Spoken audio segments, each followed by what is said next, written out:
છે મનુષ્યત્વમ મુમુક્ષત્વમ સાધુ પુરુષ સંશ્રયાહ.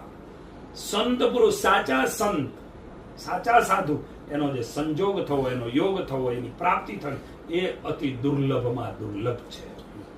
સાચા સંત આપણને ભગવાનમાં જોડે. આ લોકના દુઃખ એ તો કંઈક આવે ને જવાના, એમાંથી હિંમત આપીને એમાંથી બહાર કાઢે અને બસ માત્ર ને માત્ર પરમાત્માનું શરણ રાખજો, પરમાત્માના શરણે રહેજો. આ જે વસ્તુ છે એ દુર્લભ. એવા સંત મળવા એ દુર્લભ છે. એ આપણું જીવનનું સદભાગ્ય છે. માટે આ શરીર એનું ઠેકાણું નથી.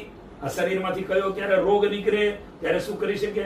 માટે જ્યારે શરીર સારી સંપત્તિ હોય, શરીર સંપત્તિ સારી હોય, ત્યારે ભગવાનનું ભજન અને કીર્તન, વ્રત અને જપ અને તપ, દાન, પુણ્ય કરી જ લેવું, કરી જ લેવું. સાચી કમાણી આ જ છે. જે